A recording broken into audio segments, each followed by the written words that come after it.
کریم صلی اللہ علیہ وسلم کے لیے، مگر ان لوگوں کی رائے جو یہ کہتے ہیں اس سے ہر بچے کا دل مراد ہے، ان لوگوں کی تائید حدیث مبارکہ سے ہوتی ہے۔ کیا؟ صحیح حدیث ہے، حضرت نبی کریم صلی اللہ علیہ وسلم نے فرمایا کل مولود یولد علی فطرہ، ہر پیدا ہونے والا بچہ وہ فطرت اسلام پر پیدا ہوتا ہے۔ فَأَبَوَاهُ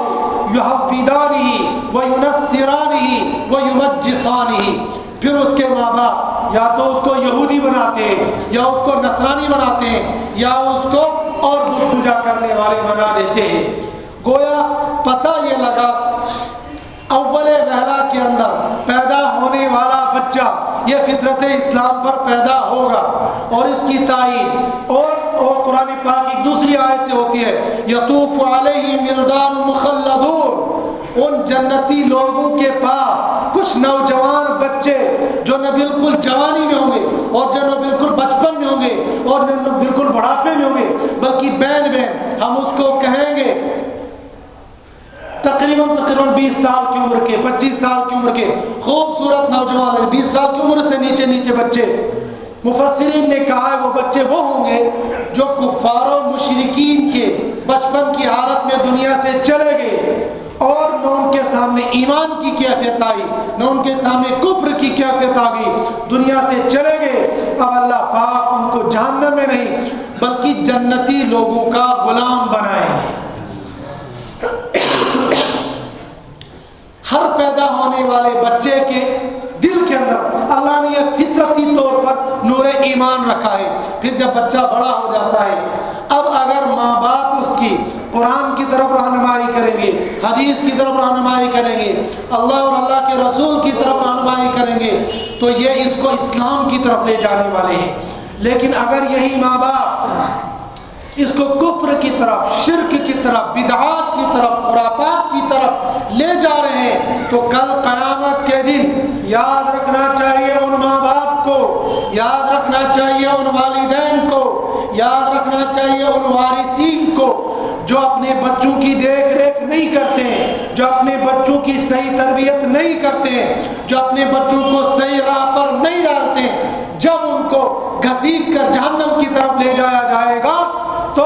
پھر یہ بچے اکیلے نہیں جائیں گے، پھر یہ بیٹیاں اکیلی نہیں جائیں گی، بلکہ باپ صاحب تیرا گریبان پکڑ کر تجھ سے پوچھا جائے گا اور اپنے ساتھ جہنم کی طرف لے جائے گا، کہے گا ابا جی تجھے معلوم تھا تو جس راہ پر مجھے ڈال رہا تھا، میں تجھے بتا رہا تھا اس جگہ پر مجھے کلمہ پڑھنے کی اجازت نہیں دی جاتی ہے، اس جگہ پر مجھے داڑھی رکھنے کی اجازت نہیں دی جاتی ہے، اس جگہ پر اسی دن جو عید کا دن ہوتا ہے، جو ہفتے کی عید کا دن ہوتا ہے، جو ہفتے کے لیے بابرکت دن ہوتا ہے، اور آج کے مسلمان کو جمعے کے دن کو ایک دوسرے کے لیے مبارکباد پیش کرتے ہیں، لیکن ابا جی تجھے معلوم تھا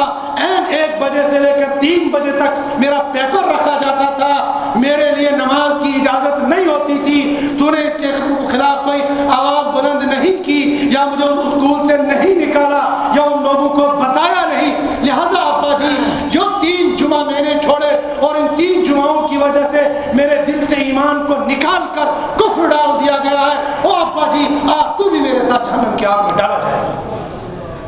مسلسل 3 جمعہ جو مسلمان جان بوجھ کر چھوڑ دیتا ہے اس کے دل کے اندر سے ایمانی کیفیت نکل جاتی ہے۔ آج ہمارے ساتھ کیا ہو رہا ہے، کتنے ہمارے مسلمان نوجوان لڑکے ہمارے پاس شکایتیں لے کر آ جاتے ہیں، مولوی صاحب مفتی صاحب ہمیں فتویٰ دے دو، ہمارا پیپر ہے، ہمارا امتحان ہے، ہمارا گھنٹہ ہے، ہم جمعہ پڑھ نہیں سکتے، ہم اس حالت میں کریں گے کیا؟ اچھون کاشت پہ بیسین پھیک پٹن تیر لائن، یعنی اب ہمیں اجازت بھی مل جائے لیکن مفتی صاحب کی زبان سے، امام صاحب کی زبان سے، مولوی صاحب کی زبان سے نہیں، ان ذمہ داروں کو اس ذمہ داری کا احساس کرنا چاہیے، ان والدین کو اس بات کا احساس کرنا چاہیے، اگر دیگر مذاہب کا احترام رکھا جاتا ہے، دیگر مذاہب کا خیال رکھا جاتا ہے، ہمارے مسلمان بچوں کے نماز کا خیال کیوں نہیں رکھا جاتا؟ ہمارے مسلمان بچوں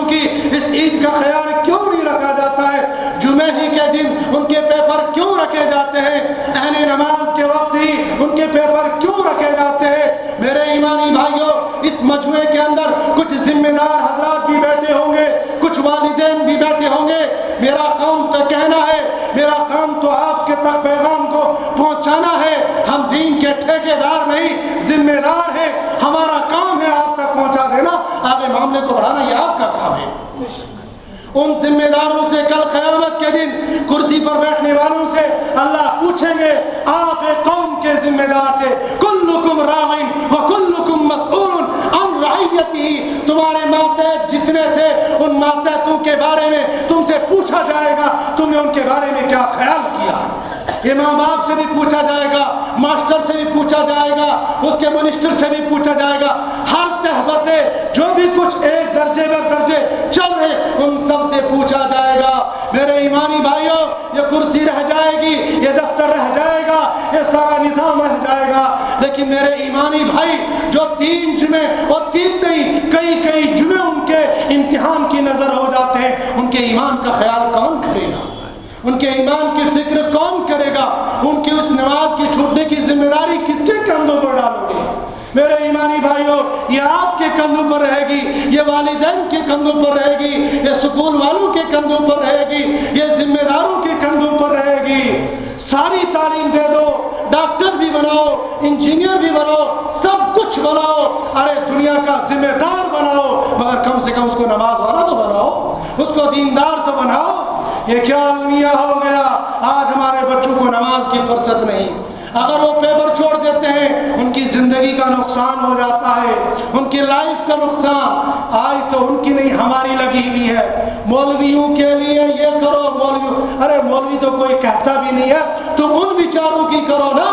اگر تمہیں مدرسوں کی پڑی ہوئی ہے، ان مسلمان بچوں کے لیے تم الگ سے ہاسٹل کا انتظام کرو، ان مسلمان بیٹیوں کے لیے ہاسٹل کا انتظام کرو، جو بیچارے پوری ریاست سے گھوم کر چکر کاٹ کر آتے، ان کی عزت کی کسی کو حفاظت کی کسی کو نہیں پڑی ہوئی ہے، وہ در کی ٹھوکریں کھاتی ہے، در گلی میں پھرتی ہے، کیا ان کے حق میں کوئی آواز بلند کرنے والا نہیں ہے؟ میری فکر چھوڑ دو، میرے مولوی بھائیوں کی فکر چھوڑ دو، تم ان بیچاروں کی فکر کرو جو اس لائن میں پڑے ہوئے۔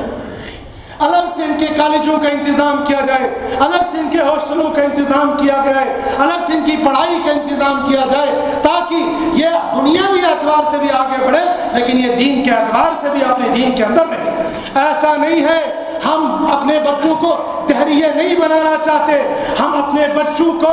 عیسائی اور یہودی نہیں بنانا چاہتے، ہمارے مسلمان بچے اعلیٰ سے اعلیٰ پوسٹ پر جائیں، لیکن وہ مسلمان بھی ہونے چاہیے، ورنہ ہمیں اس مسلمان عہدیدار سے کیا فائدہ جو بیچارہ اپنے ایمان کی فکر نہیں کرتا ہے۔ اس کی ذمہ داری آپ سب کو کرنی چاہیے، اور ذمہ دار حضرات جو یہاں بیٹھے خصوصی طور پر ان کو ذمہ داری یہ کرنی چاہیے، تب جا کے ہمارے دلوں کے اندر یہ ایمانی رمق باقی رہ جائے گی، ورنہ ایسا نہ ہو جیسا اگلی آیت میں آنے والا ہے، مومن بھی ہوگا، مسلمان گھر میں پیدا بھی ہوگا، لیکن قیامت کے دن اس کو جہنم کے تہہ خانے میں ڈال دیا جائے گا۔ اس کی ذمہ داری میری اور آپ سب کی ذمہ داری ہے، لیکن جو ایمان والا ایمان پر اپنی زندگی کو ڈالتا ہے، ایمان کے راستے پر چلتا رہتا ہے، اللہ اس کے بارے میں فرماتے ہیں نور علی نور، جب یہ نماز پڑھتا رہتا ہے، تلاوت کرتا رہتا ہے، حج کرتا ہے، دین کے دیگر شعبوں کے اندر جاتا ہے، نور علی نور، مگر یہ نور علی نور ملتا اسی کو ہے جس کو اللہ چاہتے۔ انک لا تہدی من احببت ولکن اللہ یہدی من یشاء۔ جب نبی کو یہ کہا گیا پیارے خواجہ ابو طالب کو ہدایت دینا یہ آپ کا کام نہیں ہے، انک لا تہدی من احببت، ہم کسی آدمی کو پکڑ کر نماز پڑھوائیں ایسا نہیں ہو سکتا، ہاں کہہ سکتا ہے، اور ہر مسلمان کو کہنے کی ذمہ داری ہے، ہر بڑے کو چھوٹے کی کہنے کی ذمہ داری ہے۔ انک لا تہدی من احببت ولکن اللہ یہدی من یشاء، اللہ جس کو چاہتے ہیں ہدایت دیتے، یہدی اللہ لنورہ من یشاء، اللہ جس کو چاہتے ہیں اس کو ہدایت دیتے ہیں۔ افمن شرح صدرہ للاسلام، اللہ پاک دوسرے کا فرماتے ہیں جس کے بارے میں چاہتے ہیں اس کے سینے کو اسلام کے لیے کھول دیتے ہیں۔ وَيَضْرِبُ اللَّهُ الْأَمْثَالَ لِلنَّاسِ وَاللَّهُ بِكُلِّ شَيْءٍ عَلِيمٌ، اللہ پاک ایسی ہی مثالیں دے کر لوگوں کو بتانا چاہتے ہیں، اور اللہ تعالیٰ ہر چیز کو جاننے والے ہیں۔ عام طور پر یہ دنیا ہے، اس دنیا میں انسان جب دنیا میں قدم رکھتا ہے تو اچھے بھی دنیا کے سائے میں اترنے کی یعنی ڈگمگانے جاتے ہیں. حنظلہ رضی اللہ تعالیٰ عنہ گھر پہنچ گئے, دیکھا میں ہنسنے لگا, خوش ہونے لگا, کہنے لگے او حنظلہ تو منافق ہو گیا, بھاگے ہوئے گئے. ابوبکر نے پوچھا کہاں جا رہے ہو؟ حنظلہ منافق ہو کیسے؟ ارے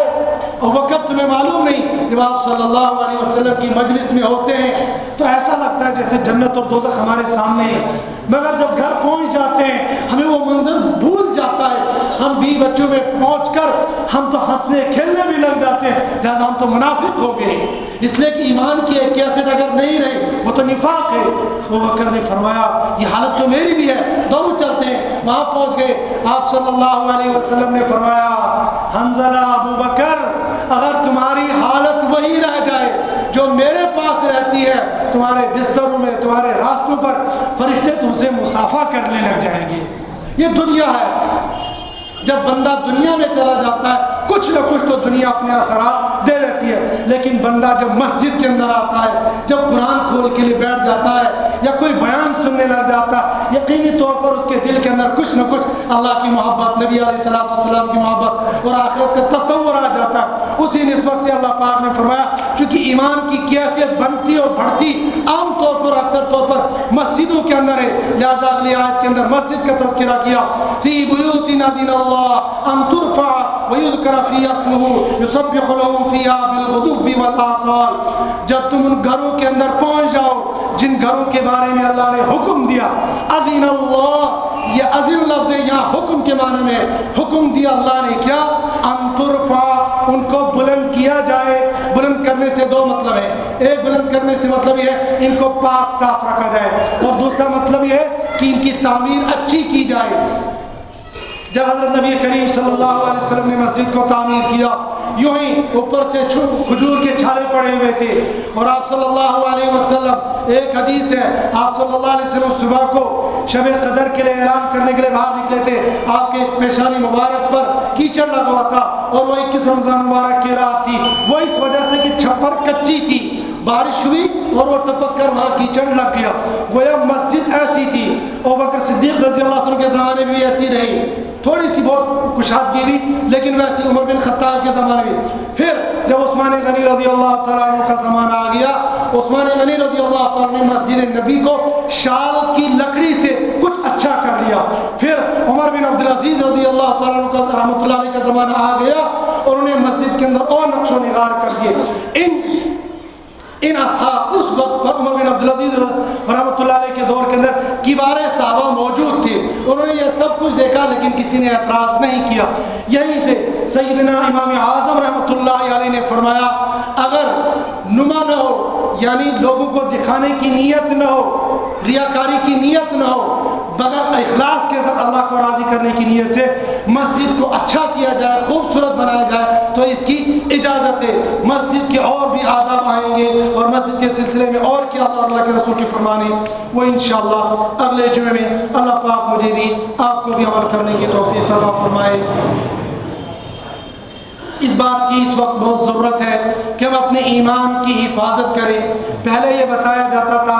اعمال کی حفاظت کرنا بہت مشکل ہو گیا ہے, لیکن آج کے دور کے اندر حالات اتنے بگڑ گئے ہیں, قرب قیامت بالکل قریب آ چکی ہے, لہذا اپنے اعمال